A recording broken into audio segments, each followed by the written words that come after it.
नमस्कार दोस्तों, अब सुप्रीम कोर्ट ने केंद्र सरकार से रिपोर्ट मांग ली है। रिपोर्ट इस बात के लिए मांग ली है कि जो कॉलेजियम सिस्टम को लेकर सुप्रीम कोर्ट की तरफ से जो लिस्ट भेजी गई थी केंद्र सरकार के पास जजों की नियुक्ति को लेकर, उस पर अब तक केंद्र सरकार की तरफ से कोई भी हामी, कोई भी फैसला नहीं लिया गया, जिसके बाद सुप्रीम कोर्ट में इस पूरे मामले पर केंद्र की मोदी सरकार को घेर लिया गया है। उनसे रिपोर्ट मांग लिया गया है कि आखिर इतनी देरी क्यों हो रही है, पूरा मामला क्या है, पूरी खबर क्या है। दोस्तों, इस पूरी खबर की जानकारी आपको दूंगी कि क्या हो रहा है और किस तरीके से एक बार फिर से कॉलेजियम सिस्टम की नियुक्ति को लेकर सुप्रीम कोर्ट और केंद्र सरकार के बीच काफ़ी कुछ देखने सुनने को मिल रहा है।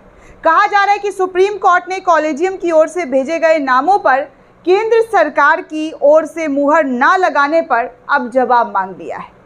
शीर्ष अदालत ने शुक्रवार को केंद्र सरकार से पूछ डाला है कि बताए वो कितने नामों पर अब तक विचार नहीं कर पाई है और इसका कारण क्या है।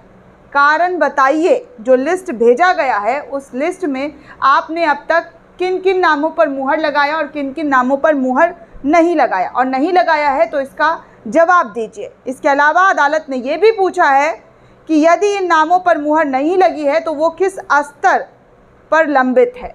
उच्चतम न्यायालय ने अटॉर्नी जनरल से उन नामों की भी सूची बनाने को कहा है जिनके नाम की सिफारिश की गई और उन पर आखिरी फैसला अब तक नहीं लिया जा सका है।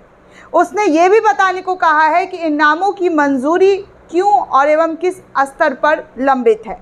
इस पर केंद्र सरकार की ओर से अटॉर्नी जनरल ने कहा है कि हम अगले सप्ताह इस बारे में आपको पूरी जानकारी देंगे। अटॉर्नी जनरल आर वेंकटरमणी ने प्रधान न्यायाधीश डी.वाई. चंद्रचूड़ की अध्यक्षता वाली पीठ के समक्ष ये टिप्पणियां करते हुए शुक्रवार को लिस्टेड एक जनहित याचिका पर सुनवाई स्थगित करने का अनुरोध किया। अटॉर्नी जनरल ने न्यायमूर्ति जे.बी. पारदीवाला और न्यायमूर्ति मनोज मिश्रा की सदस्यता वाली इस पीठ से कहा कि कॉलेजियम की अनुशंसाओं के बारे में कुछ विवरण उपलब्ध कराएं।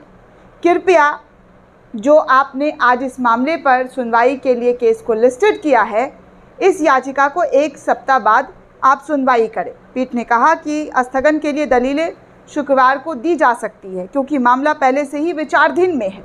इसी बीच प्रधान न्यायाधीश ने अटॉर्नी जनरल से कहा कि झारखंड सरकार ने राज्य के उच्च न्यायालय में मुख्य न्यायाधीश की नियुक्ति नहीं करने को लेकर केंद्र सरकार के खिलाफ अवमानना याचिका भी दाखिल की है। इस पर अटॉर्नी जनरल ने कहा, मुझे नहीं मालूम।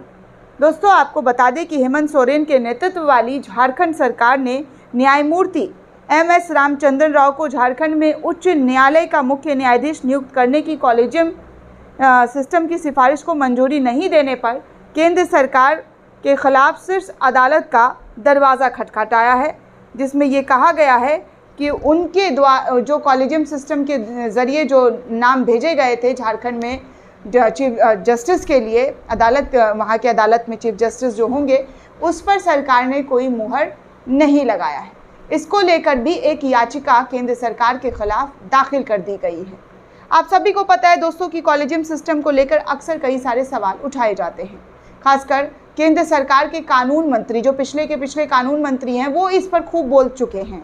इन बातों पर जोर दे दे करके कह चुके हैं कि कैसे जो है केंद्र सरकार नहीं चाहती है कि कॉलेजियम सिस्टम के ज़रिए कोई भी जजों की नियुक्ति हो।